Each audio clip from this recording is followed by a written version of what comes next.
Alors il y a environ 6 mois, j'ai fait mon premier investissement immobilier et dans cette vidéo, eh bien, on va voir le bilan. On va voir le bilan à la fois humain entre guillemets, c'est-à-dire quel est mon feeling par rapport au projet, mais aussi financier. Eh bien, est-ce que ça a été une opération rentable ou pas? Est-ce que ça a été un échec? Eh bien, c'est ce qu'on va voir dans cette vidéo.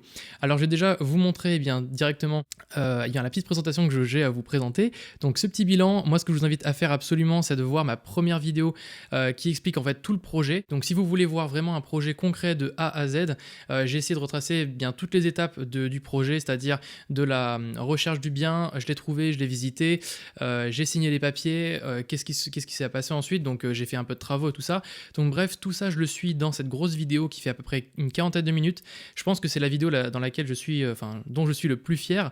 Donc n'hésitez vraiment pas à regarder cette vidéo et sinon mettez-la à regarder plus tard si vous n'avez pas encore le temps. Je suis sûr que ça pourrait donc vous apprendre pas mal de choses. Donc dans cette vidéo bilan, l'idée c'est en fait de vous dire un peu mon retour. Est-ce que finalement j'ai eu un locataire ou pas? Puisque à la fin de cette vidéo, de cette grosse vidéo, je vous disais que j'avais fait ma première visite, mais que malheureusement les personnes n'étaient pas intéressées pour être locataire. Du coup, j'ai réitéré l'opération, j'ai refait j'ai remis mes annonces régulièrement sur Le Bon Coin, sur Se Loger, etc. Et j'ai dû attendre à peu près un mois. Et du coup, je vais vous raconter un petit peu mon expérience justement avec les fameux candidats que j'ai reçus. Donc, ce qu'il faut savoir, c'est que j'ai dû recevoir, je pense, à peu près une dizaine de demandes au final, au total. Dans cette dizaine de demandes, alors quand je parle de demandes, c'est des gens qui, j'avais l'impression vraiment étaient intéressés. Je dirais qu'on atteint plus une vingtaine de demandes si on compte les demandes de contact sur Se Loger ou les messages sur Messenger, mais du coup qui n'aboutit pas. Donc bref, une dizaine de personnes. Et dans cette dizaine de personnes, il y a à peu près 70-80% des personnes qui vont tomber dans les cas dont je vais vous parler. Le premier, c'est les messages qui sont pleins de fautes. Donc déjà, c'est assez discriminatoire malheureusement. Donc quand on fait des fautes et tout ça, ça présage rien de bon sur le profil. Alors je veux pas faire de polémique ou quoi que ce soit, mais vous comprenez l'idée que si on fait déjà des fautes d'orthographe sur les messages, il n'y a pas de politesse, il n'y a pas de signe de ponctuation, etc. Eh bien voilà, et moi je trouve que c'est vraiment le minimum de dire bonjour, est-ce que je peux avoir un peu plus d'informations, bien cordialement, ou des choses comme ça. C'est des formules qui sont basiques, mais qui sont nécessaires. Ensuite, les dossiers étaient la plupart des dossiers que je demandais étaient des dossiers incomplets. Moi, ce que je demandais, c'est comme j'étais du coup à distance de l'appartement, c'était des dossiers complets, c'est-à-dire carte d'identité. De toute façon, on va le revoir juste après, mais carte d'identité, on va avoir l'avis d'imposition, les bulletins de paie, etc. Et par exemple, quand je demande les 3 derniers bulletins de paie, on m'envoie que un bulletin de paie. Ça, c'est un dossier incomplet et je comprends pas pourquoi. Déjà, ça dénote un petit peu sur la qualité et vous voyez ce que je veux dire, le fait que les personnes soient vraiment en vraie recherche de l'appartement, parce que s'ils veulent vraiment avoir l'appartement, ils pourraient l'avoir en envoyant tous les documents. Deuxième chose, c'est qu'on va avoir des profils un peu louches, et c'est là où je voulais un petit peu vous alerter dans cette vidéo, c'est qu'un profil louche, ça va être par exemple quelqu'un où en fait il va pas vraiment expliquer pourquoi est-ce qu'il recherche l'appartement, et c'est bizarre on va dire sa situation. Je prends l'exemple de quelqu'un justement qui voulait l'appartement, qui habitait à Paris, et qui prenait l'appartement qui voulait prendre l'appartement qui était à Châtellerault, et en fait il me disait alors moi je suis barman, mais du coup je mute. Alors c'est bizarre parce que souvent les barman ils mutent pas de Paris à Châtellerault, donc du coup lui m'a donné les 3 dernières fiches de paie de son travail qui était à Paris, et elles dataient de plusieurs mois déjà. Donc c'était un peu bizarre, c'est-à-dire que j'avais un peu l'impression que avec cette période Covid, la personne a été licenciée et elle ne voulait pas le dire. Donc ça c'est ce que moi je trouve un petit peu louche. Et enfin dernière chose, l'hygiène. Alors je donne un cas concret encore une fois. Quand je demande un dossier avec par exemple une photo de la carte d'identité, eh bien la personne m'a donné une photo de sa carte d'identité pliée en 4, un petit peu comme si elle était au fond de sa poche, avec un petit peu de tabac dessus. Et en fait, ça dénote forcément de l'hygiène de la personne. Si elle vous envoie une photo de sa carte d'identité qui est pliée, les coins un peu déchiquetés, etc., dans une poche, on voit que c'était sorti de sa poche avec du tabac, de la saleté, etc. Si c'est juste sa carte d'identité, alors n'imaginez pas dans quelle hygiène cette personne vivra. Donc déjà rien que ça dénote un petit peu. Donc j'ai préféré prendre mon temps, attendre, je voulais pas être pressé. Et finalement, j'ai trouvé mon locataire qui est arrivé dans l'appartement mi-février. Donc depuis mi-février, l'appartement est loué. Et voilà, donc directement, et ce que je voulais aussi dire, c'est merci à Damien qui a fait justement la visite de l'appartement, parce que du coup à ce moment-là j'étais à l'étranger, donc merci à lui, et donc ça m'a bien aidé. Donc pour vous parler un petit peu des étapes que j'ai mis en place pour la mise en location, qui ont été mises en place pour la location, c'est très simple. D'abord, première chose, c'est de récupérer tous les documents de la personne, donc carte d'identité, bulletin de paie, avis d'imposition et attestation d'assurance. Donc ça c'est vraiment le strict minimum quand votre locataire va venir emménager. Donc avant qu'il emménage, donc avant de faire la visite, moi je demandais déjà ces documents-là, donc carte d'identité, bulletin de paie, avis d'imposition, pas l'attestation d'assurance bien sûr, vu que la personne n'avait pas l'appartement. Mais déjà, ça me permet de préfiltrer les personnes avant de faire les visites. Et franchement, ça coûte rien d'envoyer ces documents. Donc je préfère faire ça plutôt que d'organiser une visite, surtout que moi j'étais forcément à distance, et ce qui est beaucoup plus pratique pour moi. Ensuite, autre chose, c'est que il faut absolument qu'avant que votre locataire rentre sur dans votre appartement, il faut qu'il ait une attestation d'assurance, enfin qu'il paye une assurance en tant que locataire. Donc ça, c'est juste, et ce que je disais, c'est strictement avant l'entrée du locataire qu'il faut avoir ce document-là. Ensuite, il faudra faire, juste avant l'entrée du locataire, faire un état des lieux. Donc c'est en gros prendre des photos des meubles, montrer dans quel état, etc. ils sont, le faire signer au locataire, ça c'est très basique, et enfin signer le contrat de location. Donc vous trouvez un modèle de contrat de location sur internet, ou vous demandez à quelqu'un si vous connaissez, etc. Il y a aussi des logiciels qui existent pour générer des contrats de location, on va en parler juste après, et du coup vous signez le contrat, et donc c'est bon, vous avez votre locataire. Donc globalement, c'est les grosses étapes de la mise en location.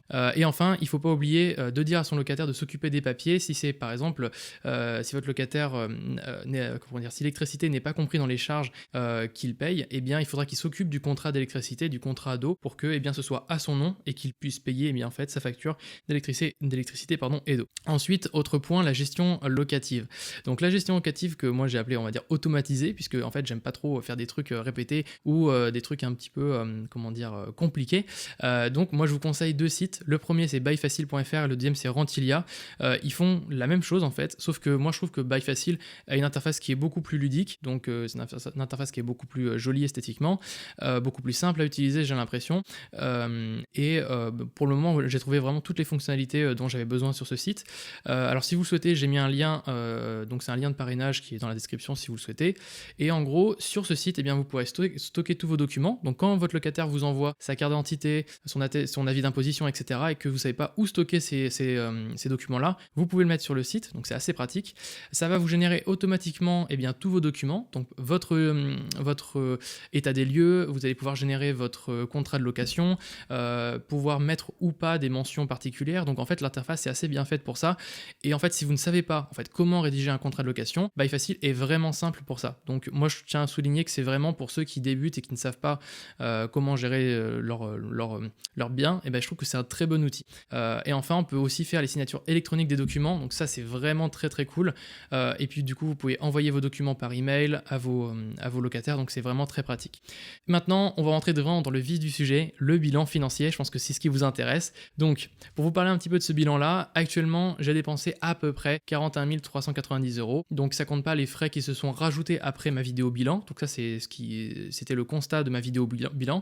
Derrière il y a donc les premiers mois de mon assurance propriétaire non occupant que j'ai commencé à payer, donc ça faudrait le rajouter, mais grosso modo on s'en sort pour un peu moins de 42 000 €. Et actuellement du coup depuis mi-février j'ai encaissé, donc ça je suis content parce que à la fin de ma vidéo j'avais beaucoup dépensé, et maintenant j'attendais que d'inverser la machine.